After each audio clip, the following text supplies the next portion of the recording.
Terima kasih. Assalamualaikum warahmatullahi wabarakatuh. Salam sehat, mudah-mudahan kita semua dalam lindungannya. Pada siang hari ini, ya pagi menjelang siang, saya diberikan amanah untuk menyampaikan tentang medical nutrition therapy pada HIV dan AIDS. Nah, untuk materi ini mungkin nanti ada juga dari teman-teman, kita sharing saja karena saya pikir kita sebenarnya sudah tahu semuanya, kita sama-sama merefresh lagi, termasuk saya juga seperti itu. Tadi Dokter Umu udah sangat detail sekali menyampaikan tentang bagaimana perjalanan HIV dan juga sampai menjadi AIDS. Jadi itu bukan perjalanan yang cepat, jadi enggak dalam 3 bulan ke depan, beda dengan pasien-pasien kanker ya, misalnya sudah mulai terdeteksi, kemudian terapi 1 bulan, nah pasca terapi sudah mulai mengalami banyak sekali gangguan-gangguan, kaheksia dan lainnya. Nah, kalau HIV ini dari mulai terinfeksinya sampai nanti terjadinya gejala itu cukup punya waktu yang lama. Memang kalau untuk saya pernah sharing dengan teman-teman yang di negara-negara yang memang mereka itu lebih terbuka. Sebagai contoh misalnya seperti Thailand, itu memang mereka untuk kelompok-kelompok khusus itu memang digalakkan untuk melakukan screening HIV secara rutin. Atau bahkan ada negara yang menerapkan tes HIV itu terbuka untuk semua masyarakat. Sehingga pada saat mulai terdeteksi diharapkan orang-orang yang terdeteksi itu sudah mulai mendapatkan layanan kesehatan, salah satu di dalamnya adalah pelayanan gizi. Contohnya seperti di Amerika juga seperti itu. Mereka menerapkan dari mulai benar-benar baru terinfeksi itu sudah langsung dietitian itu sudah langsung melakukan pelayanan. Karena apa? Supaya tidak terjadi yang tadi Dokter Umu jelaskan, dan itu yang tadi dijelaskan Dokter Umu, kita hari-hari kita ketemunya memang seperti itu ya. Nah, ini saya sedikit mengulas ulang. Ini HIV masuk tubuh ya. HIV masuk tubuh, kemudian dia itu curang, virusnya itu beda dengan COVID ya. Ini tuh virus yang paling curang kalau kata saya, karena dia itu menggunakan yang dimiliki oleh tubuh kita. Jadi tadi kalau Dokter Umu jelasin, kalau saya sering jelasinnya dia itu kayak kalau kita nonton film, sering sekali ngelihat penjahat yang dia pakai baju prajurit yang harusnya prajurit-prajurit yang menjaga, misalnya itu. Kan kita suka lihat tuh dia menyelinap, dia masuk ke dalam dia bunuh si prajuritnya, salah satu prajuritnya dia bunuh, dia pakai seragamnya. Kemudian nanti dia begitu lagi replikasinya terus sampai tubuh kita tidak bisa mendeteksi dia sebagai sesuatu yang asing ya. Biasanya kalau misalkan sudah mulai itu kita lihat CD4-nya sudah mulai rendah, misalnya seperti itu. Nah, ini dia melakukan replikasi terus-menerus, kemudian CD4 turun, kemudian kemampuan fagositosis tubuh kita hilang ya, nggak bisa membaca, kemudian dan juga nggak bisa melawan mana bakteri baik, mana bakteri jahat, kemudian bakteri jahat semuanya welcome saja ke dalam tubuh, sehingga utamanya yang paling kita seringkali kewalahan adalah masalah di saluran cerna, karena di situ kan kita butuh sekali semua penyerapan dari zat gizi itu berkurang, sehingga ya lama-kelamaan pasiennya akan menjadi malnutrisi. Nah, ini prosesnya itu tadi nggak cepat untuk menjadi terakhir nih AIDS ini. Timbul gejala, ada tanda klinis, kayaknya kurang kurang vitamin aja, sering pilek misalnya seperti itu, atau kerasa lemes, mungkin lagi kecapean misalnya seperti itu ya. Pada saat sudah mulai ada infeksi oportunistik, jadi sudah mulai itu sudah dibatasi nih, ini 3 badan ayah nih pada TB ya. Sekarang kalau pasien-pasien TB kan dia punya potensi tinggi yang baik. Deteksi TB baru ketahuan tidak diberikan secara optimal, turun berat badannya sudah banyak, barulah masuk ke kondisi terpadu HIV. Padahal sebenarnya kalau sudah bisa dideteksi dari awal, kita bisa menjaga gimana caranya supaya jangan sampai ke timbul gejala, ada tanda klinis.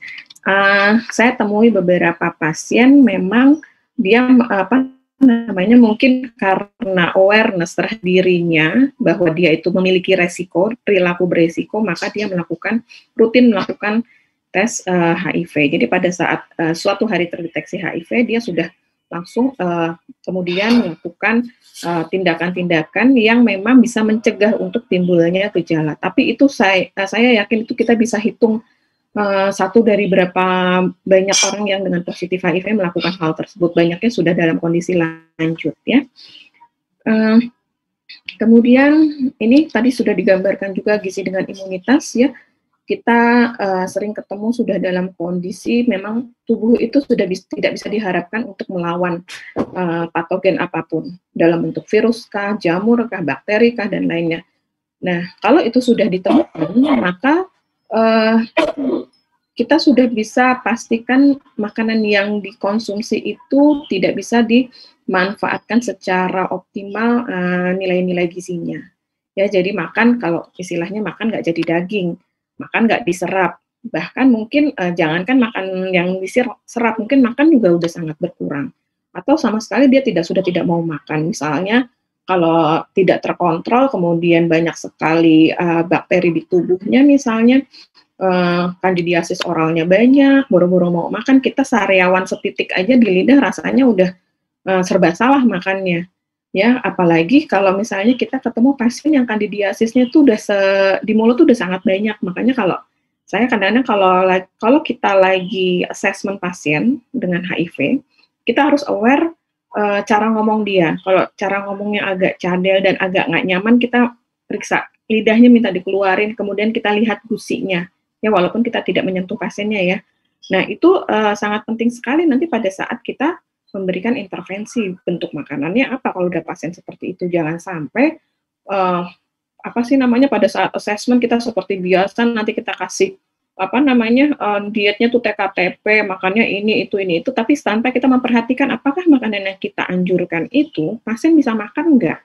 Seperti itu dengan kondisi yang misalnya dia sudah mulai ada sariawan atau mulai jamurnya sudah mulai berkembang di mulutnya, misalnya seperti itu ya.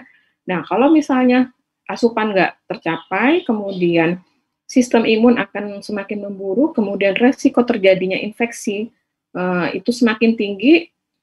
Infeksi satu aja kebutuhan meningkat. Tadi Dokter Umu udah bilang, yang dia tidak ada, yang asimptomatik aja naiknya 10%, belum lagi ditambah TB, ya, naik lagi, belum lagi ditambah lagi infeksi-infeksi lainnya. Tapi dia tidak bisa makan, akhirnya menjadi ini, lingkaran setan. Ini lingkaran setannya kira-kira seperti ini. Sampai akhirnya pasiennya ya udah palliative care, dia sudah nggak bisa diapa-apain, karena toleransi bukan cuma makanan saja yang tidak bisa ditoleransi oleh tubuhnya, tetapi juga obat-obatan. Nah, ini dari ini jurnal yang cukup saya andalkan untuk pembahasan malnutrisi dan HIV ya, yang ditulis oleh Saskia. Ini tentang malnutrisi dan HIV. Bagaimana rumitnya kalau kita lihat panahnya ke sana sini, malnutrisi dan HIV. Nah, kita juga harus aware juga dengan kondisi sosial ekonominya, kemampuan mengadakan makanan. Kemudian ada nggak sih masalah dengan makan secara fisiknya?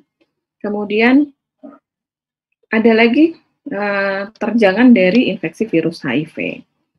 Nah, di sini perubahan metabolisme. Kalau sudah terkena virus HIV, biasanya salah satu yang terjadi dalam tubuh juga adanya perubahan metabolisme, sehingga pertama meningkatnya kebutuhan gizi, kemudian utilisasi zat gizi berkurang, penyerapan berkurang, adanya perubahan hormon ya terkait dengan metabolisme zat gizi. Nah, kemudian juga malabsorpsi. Ini seringkali kita temukan malabsorpsi, baik itu lemak, karbohidrat, dan lainnya. Misalnya adanya perubahan di saluran cerna, diare, dan lainnya. Nah, itu mempengaruhi asupan dan juga lama-kelamaan menjadi kondisi malnutrisi. Ini balik lagi terus muter ya sampai akhirnya terjadi wasting syndrome. Nah, ini saya masuk dulu ke wasting syndrome. Nah, ini terjadi wasting syndrome. Tadi Dokter Umu sudah jelaskan ya, AIDS wasting syndrome (AWS). Kita harus aware banget dengan kondisi wasting syndrome. Dia itu karena ini nggak makan ya, kondisinya sudah sangat lanjut sehingga pasiennya itu banyak sekali kita ketemu pasiennya itu nggak mau makan, makannya sangat sedikit, kemudian adanya perubahan metabolisme di dalam tubuh sehingga terjadinya disregulasi metabolik ya. Jadi kan kalau gizi buruk itu terjadi adaptasi di dalam tubuh di mana perombakan otot ya, kemudian juga tubuh itu dikondisikan untuk sesuatunya itu minimal ya, minimalis. Jadi nggak kayak biasanya kita makan nasi sepiring itu nggak masalah, kita nggak akan terjadi refeeding syndrome karena kita hari-hari memang makannya seperti itu dan metabolisme kita juga normal, maka sesuai dengan makanan yang kita konsumsi. Beda dengan pasien-pasien yang wasting syndrome, dia sudah kondisi tubuhnya sudah dikondisikan untuk metabolisme, kemudian memetabolismenya itu dengan jumlah-jumlah yang sangat kecil. Nah, biasanya ini kejadiannya nggak sebulan langsung jadi AWS, biasanya kejadiannya cukup panjang, ya. Nah, kita seringkali ketemu pasien seperti ini. Kita lihat mukanya udah cekung, kok tadi Dokter Umu bilang kalau pada pasien yang tadinya gemuk banget, kalau pasien gemuk dan malnutrisi, kita bisa lihat dari mukanya, ya di bawah mata. Itu sudah mulai tulang pipinya sudah mulai kelihatan, itu udah mulai tanda-tanda malnutrisi ya, walaupun dia badannya mungkin secara IMT-nya masih normal ya. Ini turun berat badan. Nah, ini ada yang tadi disertai diare dan panas yang terus-menerus, jadi demam berulang. Nah, pada AIDS wasting syndrome ini berbeda dengan malnutrisi tanpa malnutrisi yang biasa, malnutrisi buruk yang biasa. Biasanya proses pemulihannya itu cukup lama dan lambat, butuh waktunya panjang. Jadi memang saya kadang-kadang juga kalau misalnya pernah mendapatkan kasus terjadi refeeding syndrome berulang. Jadi pasiennya itu sudah biasanya kalau pasien-pasien dengan malnutrisi berat dan dia ada gejala refeeding syndrome, biasanya kalau pemberian nutrisinya itu tepat, kemudian tahapannya juga sesuai, biasanya dalam 5-7 hari perawatan dia sudah mulai bisa mencapai ke kondisi metabolisme yang normal. Jadi sudah mulai bisa menyesuaikan ke tahapan agresif pemberian gizinya. Nah, kalau pada AIDS wasting syndrome ini biasanya membutuhkan waktu cukup lama, ya. Dan kadang-kadang nggak semua dokter juga ngeh dengan kondisi seperti ini, dianggapnya sama seperti malnutrisi biasa. Saya pernah ada pasien itu sudah perawatan hari ke-17, dia masih bolak-balik menunjukkan tanda-tanda refeeding syndrome. Jadi nggak bisa naik-naik tuh dari 15 kalori per kilogram berat badannya, nggak bisa naik-naik. Itu memang seperti itu. Akhirnya bisa dinaikkan itu di hari lebih dari 20, hari ke-20 baru bisa ditingkatkan ke 20 kilokalori per kilogram berat badan. Padahal kalau kita mau pemulihan pada pasien-pasien malnutrisi yang metabolismenya sudah mulai normal kan, itu kita paling enggak kalau dengan kondisi ini 40 sampai 45 kilokalori per kilogram berat badan. Mencapai itu sangat sulit, sehingga maka dibilang kalau sudah masuk AWS ini memang sangat sulit untuk kita melakukan recovery, ya butuh waktu yang sangat lama dan sudah pasti. Nah, lama rawatnya itu panjang. Nggak semua manajemen rumah sakit mau menerima lama rawatnya segini panjangnya. Nanti kita pasti ditanya-tanya, ini belum bisa dipulangin seperti itu ya.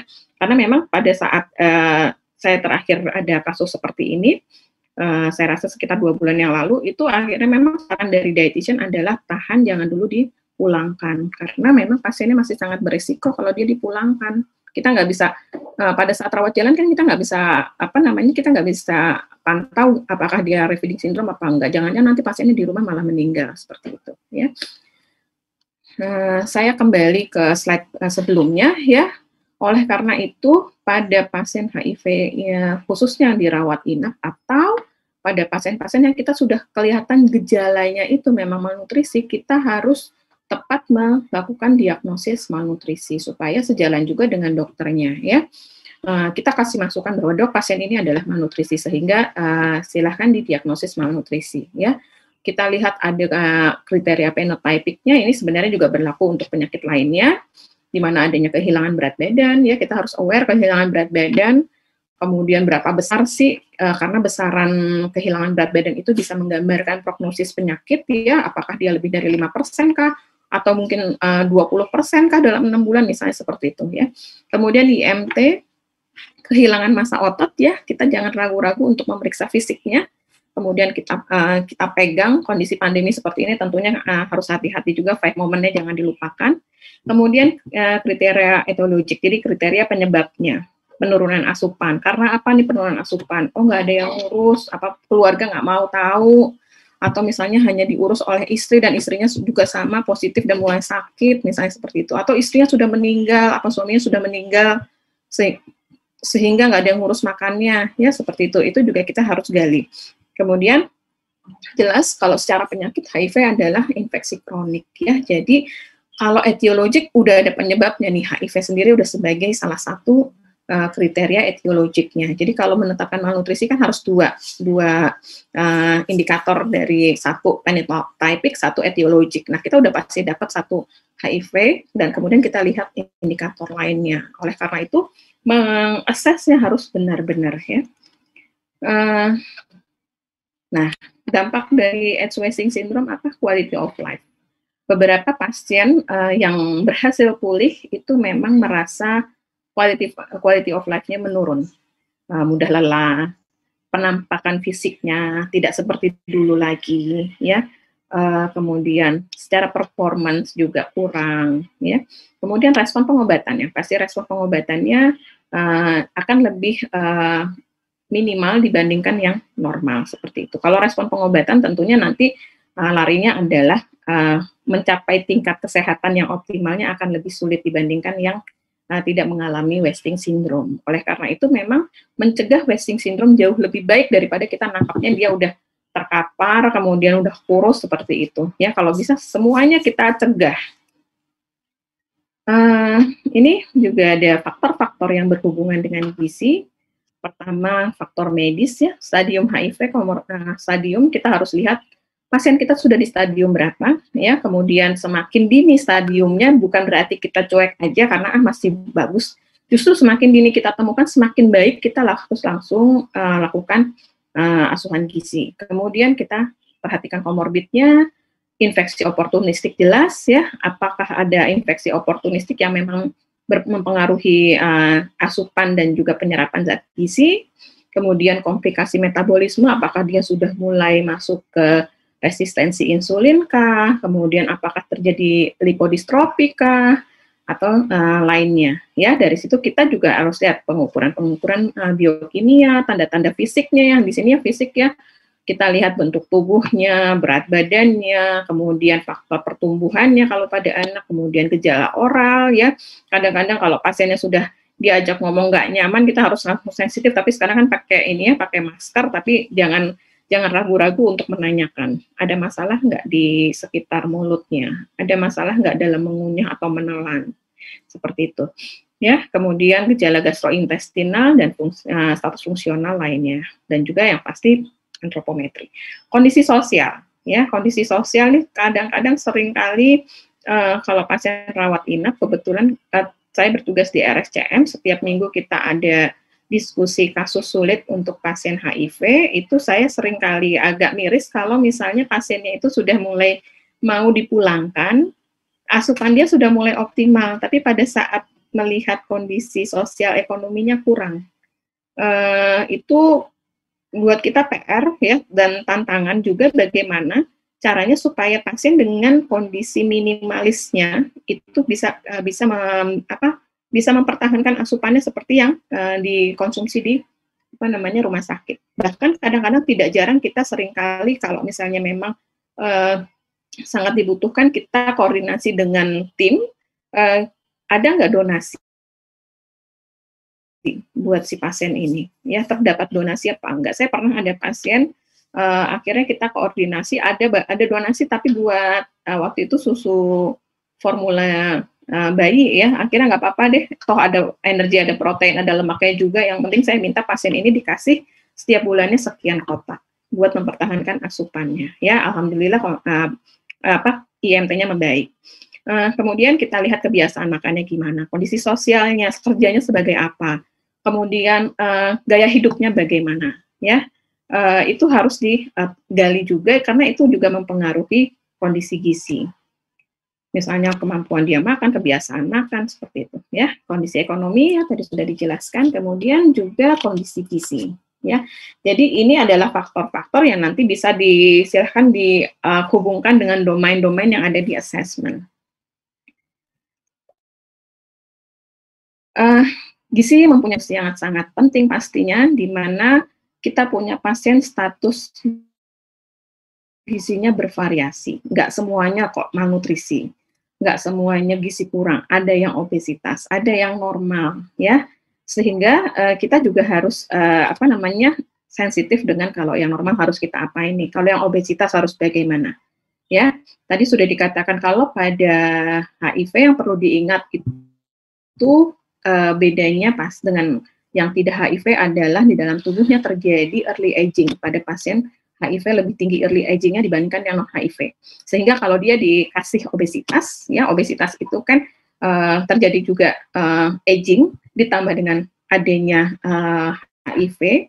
Kemudian ditambah lagi kalau dia punya kondisi-kondisi yang memang mempengaruhi aging tersebut, sehingga early aging-nya akan semakin cepat, dan tentunya penyakit-penyakit yang disebabkan oleh hal tersebut, misalnya salah satunya adalah kanker, akan lebih tinggi terjadi pada pasien HIV ini. Ya, jadi itu juga menjadi catatan buat kita, walaupun enggak gampang pasiennya obesitas ini, cadangan lemaknya banyak, tenang aja, kalau nggak makan sehari 2 hari nggak akan kurus, nggak akan kayak pasien yang lain, enggak ya, ada masalah metabolisme di dalam tubuhnya.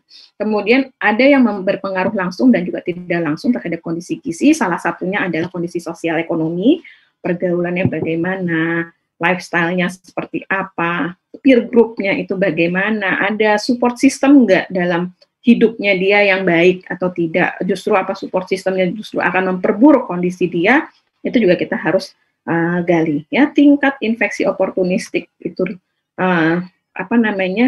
kita sangat berperan, di mana kita bisa memberikan makanan yang gizi optimal sehingga kita tidak meningkatkan ini mortalitas dan morbiditas ya.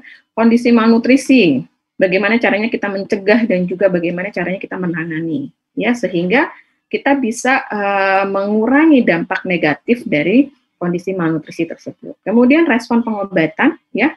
Respon pengobatan ini dipengaruhi oleh status gizi. Jadi kalau pada yang status gizinya baik, respon pengobatannya akan lebih baik, ya, seperti itu.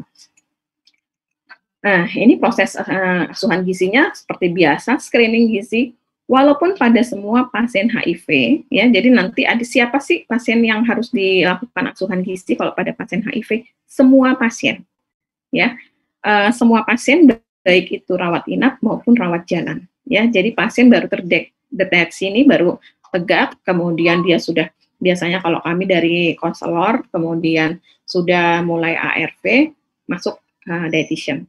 Kita assessment, kita lah berikan edukasi gizi di awal. Ya, kemudian nanti 2-3 bulan, kalau dia bagus gizinya, 2-3 bulan kita edukasi ulang. Kita lihat perkembangannya. Kalau bagus ya mungkin bisa setiap tahun sekali. Tapi kalau nggak bagus bisa aja setiap bulan. Jadi setiap dia ambil ARV, kita lakukan edukasi dan kita evaluasi, ya. Kemudian diagnosis gizi harus tepat, intervensi gizi, dan jangan lupa lakukan monef, baik bukan cuma pasien-pasien dirawat inap, tetapi juga dirawat jalan. Ya, kadang-kadang kalau pasien ada rawat inap, kemudian jelek, kita suka lihat itu pasien kita rawat jalan yang ke kita bukannya, bukan dari luar, misalnya kalau RSM seringnya dapat dari dapat rujukan, itu bukan di kita ngambil obatnya, kalau di kita ngambil obatnya biasanya kita bisa buka catatan kita atau kita koordinasi dengan perawat di rawat jalannya. Si pasien A masuk rawat inap dengan ini ARV-nya bagus nggak sih? Dia putus misalnya, seperti itu. Itu juga menjadi salah satu catatan bagi kita ya. Jadi untuk pengobatan medis juga kita jangan cuek, itu bukan urusan kita, urusan dokter, misalnya urusan apoteker dan perawat, bukan. Itu juga menjadi urusan kita, ya. Nah, ini peran dan tanggung jawab dietitian pada pasien HIV. Pertama, edukasi. Jadi semua pasien HIV itu kita berikan edukasi, ya. Yang baik baru terdeteksi masih sehat, terdeteksi sudah mulai ada gangguan gizi, itu semuanya kita lakukan edukasi. Ini biasanya berlaku di rawat jalan dan juga rawat inap. Kemudian secara periodik kita lakukan assessment. Ya, kalau saya patokannya kalau di rawat jalan, kalau dia gizinya nggak bagus, makannya masih amburadul, setiap dia datang untuk ambil obat, minta untuk datang ke kita, lakukan assessment ulang. Kalau bagus bisa 6 bulan atau 1 tahun sekali, ya. Kadang-kadang susah menangkapnya, makanya kita biasanya megang peer group-nya, kita megang kita koordinasi sama perawat seperti itu, ya. Kemudian di sini implementasi MNT, ya, medical nutrition therapy diimplementasi dengan baik. Kemudian juga kita harus punya strategi, khususnya pada pasien-pasien dengan kondisi-kondisi khusus lainnya. Misalnya sudah mulai dengan resistensi insulin, kemudian ada hipertensi, kemudian ada CKD, ya. Kita seringkali ketemu pasien juga dengan CKD, osteoporosis dan lainnya. Ya, kita lakukan kita atur strateginya. Kemudian di sini kita harus mempromosikan juga, jadi kita membantu untuk mendorong pasien supaya patuh terhadap obat, ya. Jadi kita bukan berarti kita terserah itu kan masing-masing gitu, enggak. Kita juga punya peran untuk mempromosikan kepatuhan terhadap ARV, ya. Saya punya pasien yang sudah 2 atau 3 kali konseling gizi, ternyata dia dengan malnutrisi karena IMT-nya 14, turun berat badannya cukup banyak, kemudian asupannya amburadul dalam arti dia makan, tetapi dia nggak mau tahu itu sumber dari yang aman atau yang tidak aman. Misalnya dia tetap minum es beli di luar, esnya juga dia nggak tahu itu direbus apa enggak, dia masih tetap konsumsi dan dia dengan diare kronis. Ternyata yang jadi akar masalahnya itu adalah bukan masalah ketidakpatuhannya, tetapi dia punya perasaan kecewa dengan dirinya, sehingga dia nggak mau mengkonsumsi obat ARV dengan rutin. Kemudian obat-obatan yang diberikan juga dia tidak patuhi seperti itu. Akhirnya kan pendekatan kita sebagai seorang dietitian bukan cuma sekedar makan harus sekian banyak, kemudian jumlah porsinya ini, diet kamu adalah TKTP. Ya, akhirnya pendekatannya itu apa? Pendekatannya lebih ke psikologis. Jadi lebih ke konselingnya, metodenya yang mana nih? Pendekatan pendalamannya yang mana? Walaupun akhirnya saya lakukan koordinasi dengan dokter psikiatri untuk lebih pendalaman lagi ke arah kenapa dia tidak mau patuh terhadap ARV-nya. Walaupun pada saat itu akhirnya koordinasi dengan orang tuanya, kemudian pendekatan secara personal kepada pasiennya, pada saat pasiennya sudah bisa menerima dan dia mau patuh, 3 bulan kemudian sudah bagus dan IMT-nya mulai berangsur naik seperti itu. Ya, jadi itu juga peran kita untuk menangkap kepatuhan atau ketidakpatuhan. Kemudian berikutnya adalah, impact dari dampak dari interaksi obat dan zat gizi. Semakin banyak infeksi oportunistiknya, semakin banyak penyakit penyertanya, tentunya jumlah obat akan semakin banyak. Semakin banyak jumlah obat, interaksi akan semakin banyak, baik antar obat maupun obat dengan zat gizi, dan saling merugikan juga banyak, ya, sehingga kita harus tahu obat-obatan mana saja yang kira-kira memiliki interaksi atau saling menguatkan dengan zat gizi, sehingga nanti kita tahu strateginya apa yang harus dilakukan pada saat kita menyusun intervensi gizi. Kemudian juga di sini kita juga melakukan yang tadi itu, kita koordinasi bisa dengan peer group-nya, kemudian dengan perawat, kemudian dengan apa namanya PPA yang lain ya. Tadi Bu Ici kan sudah menjelaskan PPA dengan PPA yang lain dan juga termasuk dengan konselor. Itu bagaimana dengan misalnya ada pasien yang benar-benar kasusnya itu bukan hanya berkaitan dengan makanan saja, tapi ya tadi itu support sistemnya kurang. Nah, itu biasanya kita koordinasi dengan tim lainnya. Kemudian ini kita juga harus menghargai ya, karena memang di kita juga salah satu penghambatnya adalah masalah keterbukaan, konfidensial yang harus dijaga ya, kita juga harus menjaga itu. Kemudian kita tidak menstigma, misalnya saya dapat pasien, pasiennya ini MSM, kemudian saya berbeda cara saya memberikan edukasinya dengan yang normal-normal aja, atau misalnya dia adalah seorang ibu rumah tangga yang dia dapat dari suaminya. Karena saya empati, jadi kalau ke pasien ini saya sayang banget ngomongnya. Tapi kalau ke pasien yang tadi, saya seadanya aja, itu kan urusan lo misalnya, salah lo sendiri misalnya seperti itu kita menghindari itu ya. Jadi betul-betul kita harus tidak melakukan stigma pada pasien manapun. Kita nggak boleh menjudge seperti itu.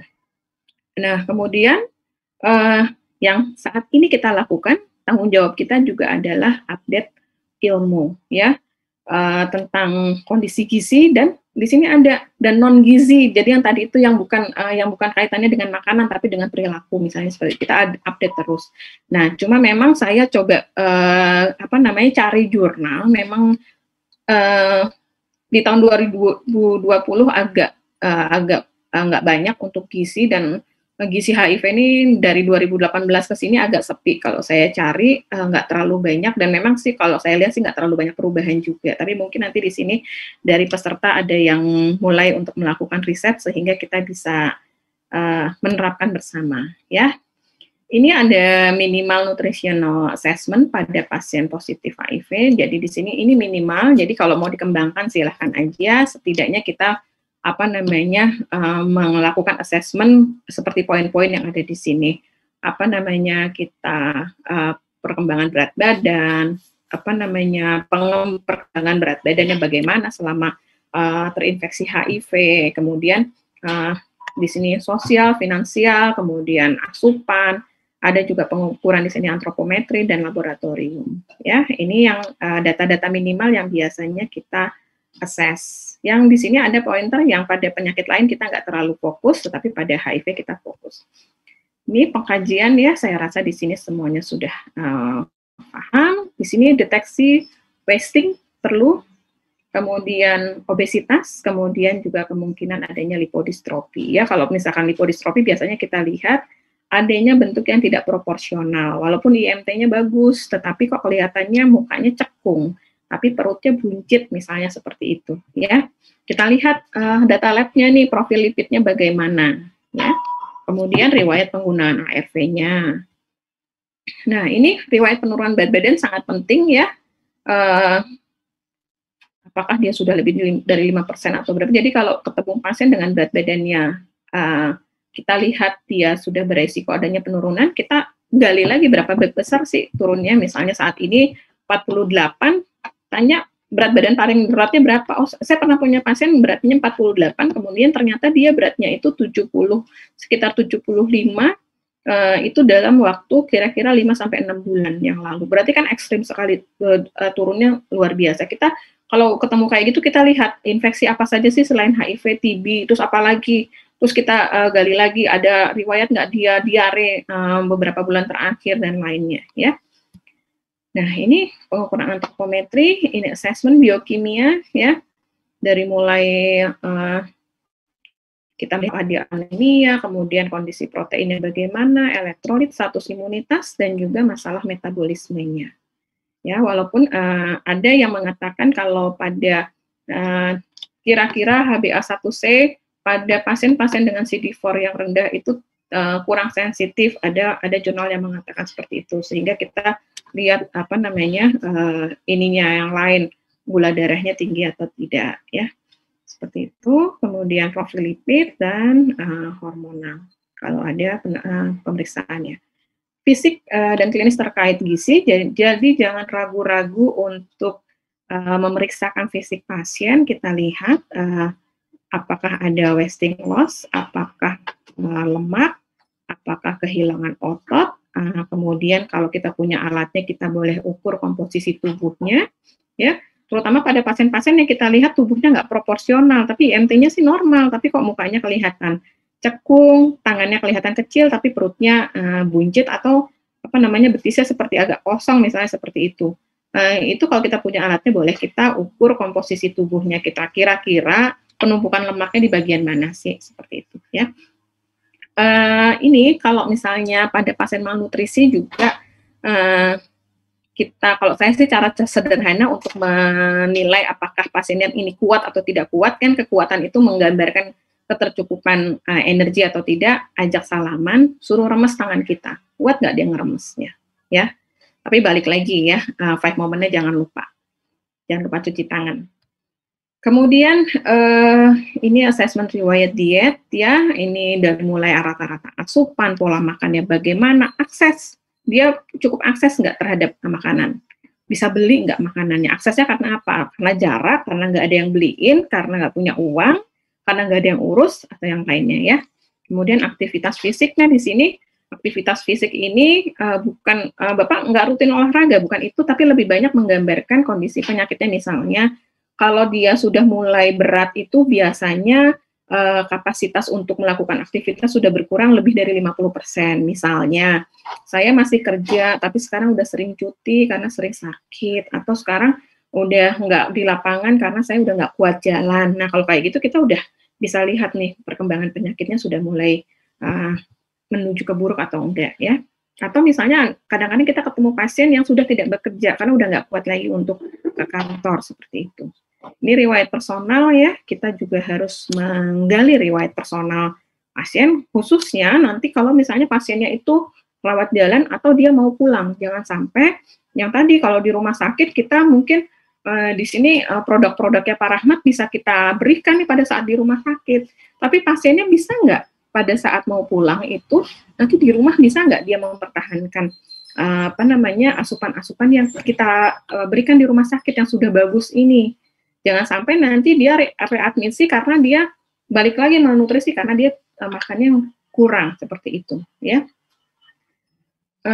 Kemudian ini yang tadi exercise ya, dia sekarang udah bed rest total, udah nggak kuat ngapa-ngapain misalnya seperti itu bisa kita hubungkan dengan perkembangan penyakit. Ini adalah diagnosis gizi yang sering kali didapati pada pasien-pasien dengan HIV.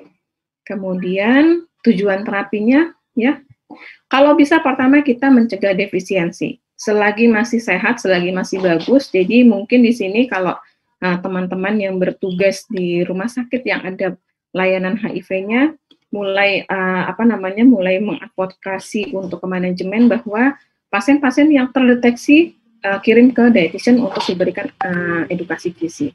Kemudian supaya kita bisa mempertahankan status gizi. Kita bisa dengan mempertahankan status gizi, kita bisa meningkatkan toleransi terapi, kemudian kita juga bisa mempersiapkan perilaku makan dan minum yang sehat, kemudian mempertahankan ketahanan tubuh dan memaksimalkan kualitas hidup. Ini sebenarnya mimpi kita adalah untuk memaksimalkan kualitas hidup pasien, karena kita banyak juga kita temukan pasien-pasien dengan HIV yang sehat ya. Ini intervensi pertama, pertahankan status gizi.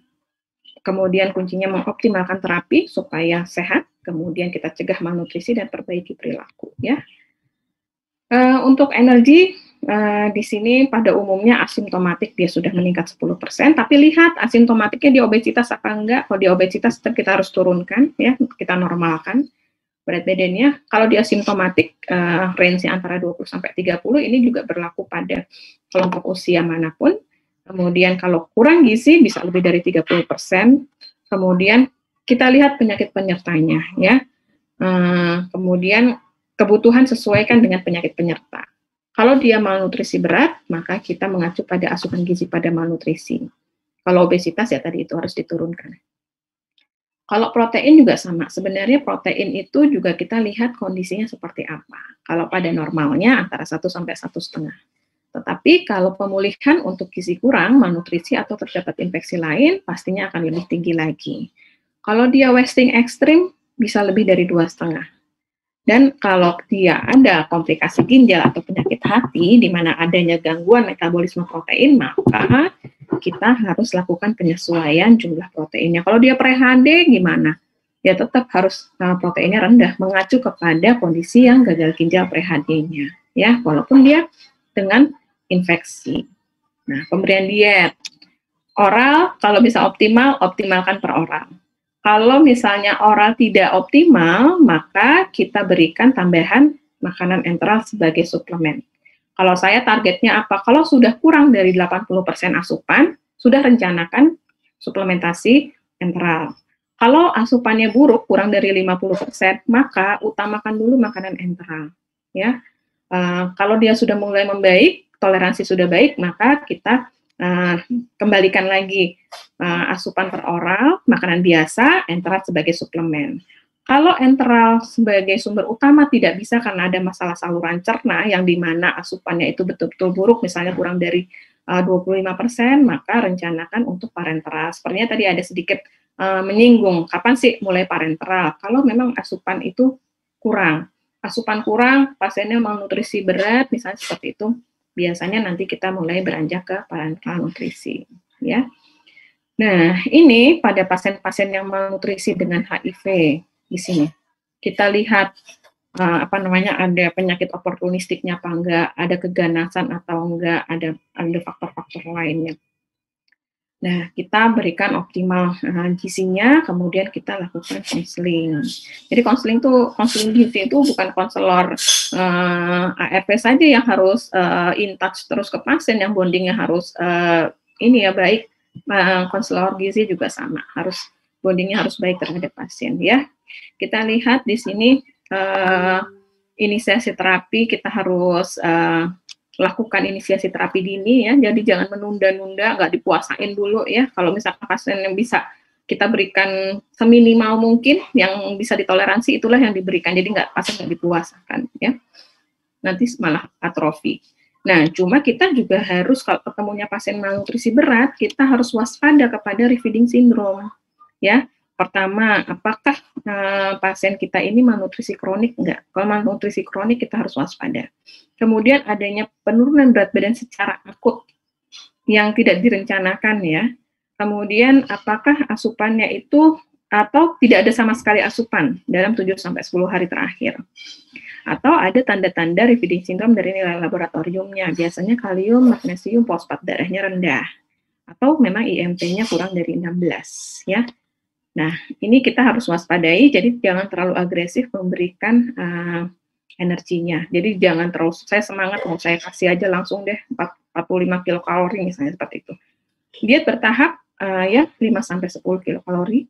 Kita lihat di 1 minggu perawatan pertama, tapi bukan berarti nanti kita evaluasinya di 7 hari kemudian, enggak, evaluasi tetap tiap hari, ya. Mungkin dalam 3-4 hari sudah toleransinya baik, sehingga kita bisa tingkatkan. Ya, kalau bisa ditingkatkan kita langsung naik ke 20-25, ya. Nah, kondisi ini sangat individual. Balik lagi, kalau pada pasien yang wasting syndrome, biasanya ini tidak 4-7 hari, mungkin bisa lebih panjang, ya, kalau dia sudah terjadi wasting syndrome. Makanya kita harus tahu dia itu turun berat badannya udah lama apa enggak, asupan rendahnya udah berbulan-bulan atau enggak, seperti itu, ya. Apakah dia sudah mengalami wasting syndrome atau tidak, ya. Oleh karena itu kita harus melakukan pengawasannya secara melekat, nggak bisa ini nanti 3 hari lagi saya assess lagi, misalnya seperti itu, enggak, ya. Itu kita harus rutin. Kemudian ini monitoring pasca intervensi itu sangat penting, ya. Jangan sampai kita justru memperburuk kondisi pasien. Nah, di sini untuk meningkatkan berat badan, ada sumber zat gizi yang dia memang sumber zat gizi yang dari lemak, ada yang fat free mass. Kalau fat free mass ini memang untuk efek sampingnya jauh lebih minimal dan lebih bagus, dan biasanya dia itu yang lebih cenderung tinggi di nilai proteinnya dan lemaknya bukan lemak yang tidak baik, ya. Kalau kita yang penting naik dulu berat badannya, kita kasihin aja banyak minyaknya, misalnya seperti itu, ya. Kalau misalkan dalam jangka waktu cukup panjang, tentunya terjadi ketidakseimbangan. Salah satunya adalah nanti bisa jadi nilai labnya biasanya akan terganggu terkait dengan kondisi metabolik ya, bisa jadi lemaknya tinggi, kemudian terjadi resistensi insulin, misalnya kasih aja karbohidrat sederhana kan gampang tuh diserap, kemudian jadi energinya lebih cepat, misalnya seperti itu. Kita juga harus pertimbangkan dari sumber-sumber yang baik. Kemudian di sini adanya indikasi pemberian enteral, di mana salah satu kondisi severe wasting terjadi pada ini. Wasting syndrome merupakan salah satu kondisi yang memang merupakan indikasi pemberian makanan enteral, ya. Nah, kita berinya lewat mana? Balik lagi, ini hampir di setiap slide MNT saya memberikan ini. Kita balik lagi mau lewat mananya, kita lihat fungsi gastrointestinalnya. Yang paling mungkin itu lewat apa, ya. Kemudian kalau dia nggak bisa optimal dengan enteral, diberikan parenteral, maka pertimbangannya apa? Ya, kita lihat lagi di sini. Balik lagi, fungsi saluran cerna. Ya, selagi fungsi saluran cerna itu bisa digunakan, maka kita gunakan secara optimal. Nah, ini masalah yang sering ditemukan, diare. Kalau pasiennya diare, maka kita perhatikan betul makanan yang diberikan. Kalau dia masih bisa makan per oral, cairan, kemudian kebersihan, dan porsinya disesuaikan. Atau misalnya ada gejala dispepsia, itu juga kita harus sesuaikan dengan bentuk makanan. Kemudian demam berulang, kita sering kali ketemu pasien-pasien dengan demam berulang, khususnya yang sedang kondisi yang banyak infeksinya. Kemudian wasting, ya, kalau wasting kita bermainnya itu adalah di densitas zat gizi dalam makanan, kemudian tahapan pemberian zat gizinya bagaimana, dan gangguan pencernaan, itu apakah diare ataukah ada intoleransi, ya. Kadang-kadang kalaupun misalnya jangan segan kita menanyakan apakah ada di fesesnya itu apa sih, terdapat apa saja, apakah jenis bakterinya apa, kemudian ada lemak enggak, kemudian kalau misalnya dia diare berbuih atau enggak, karena itu kan juga akan mempengaruhi bentuk makanan yang kita berikan. Nah, yang hal penting lagi adalah edukasi, ya. Dari mulai pasien baru terdeteksi HIV, edukasi ini melekat. Nah, ini adalah kelompok-kelompok yang kelompok materi yang biasanya diberikan kepada pasien-pasien dengan HIV. Biasanya pertama pada kelompok ibu hamil, laktasi, bayi dan anak. Ini saya cek ke literatur yang terakhir masih sama isinya seperti ini.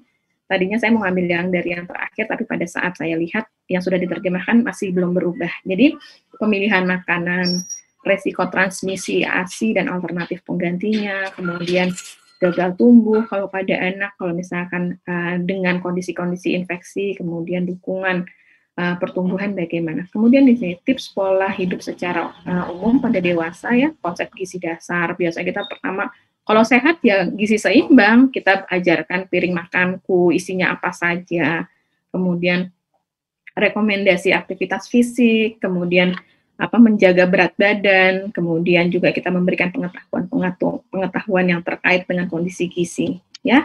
Kemudian interaksi zat gizi.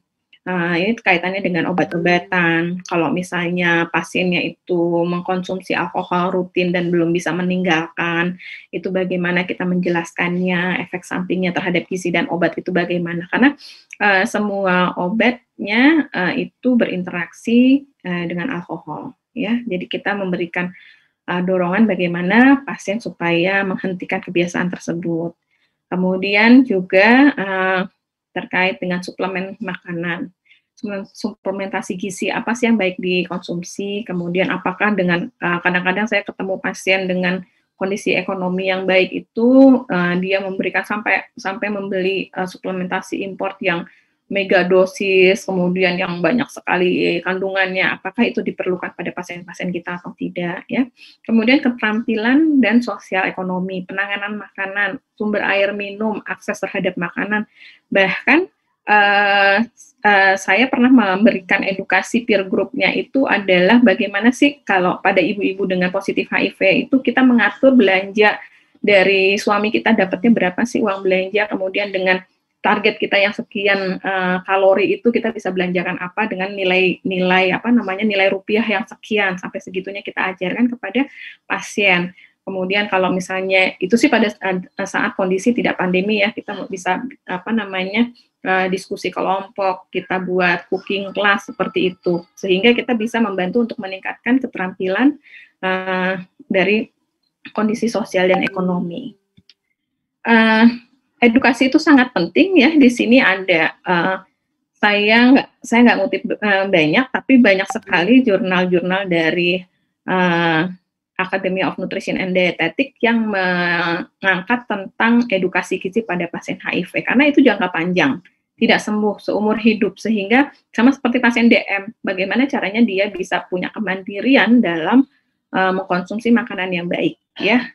Di sini saya ambil contohnya itu adalah di sini ada penelitian tentang dia memberikan mengembangkan model food safety. Jadi bagaimana caranya si pasien ini bisa mengkonsumsi makanan yang aman. Nah, di sini memberikan edukasi dengan cara yang tepat ya, tidak menimbulkan penolakan. Jangan sampai pasiennya baru kita ngomong aja dia udah nggak respon, nggak respect ke kita, misalnya seperti itu. Mereka memberikannya itu adalah dengan media yang tepat ya. Jadi membuat prototipe materi, kemudian pendekatannya itu adalah kelompok ya. Kemudian juga diberikannya tidak sekaligus.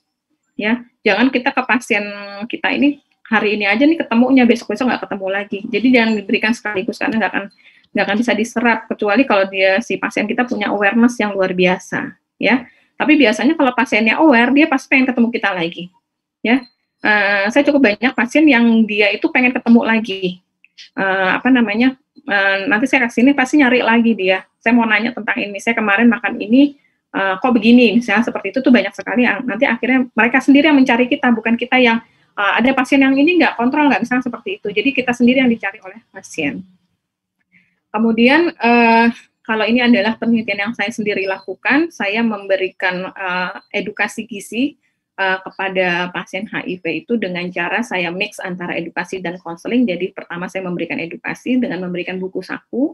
Kemudian diseling, karena ini waktunya cukup panjang, antara 1-3 bulan programnya, di antara itu kita memberikan konselingnya. Kesulitannya apa sih dengan menerapkan buku saku A? Jadi buku sakunya itu ada 4 buku, dan itu bertahap, sampai ada salah satu buku isinya hanya tentang bahan makanan penukar.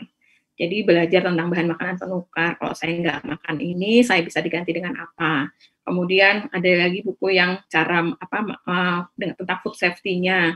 Dia harus gimana kalau jajan di luar itu, milih minuman yang seperti apa.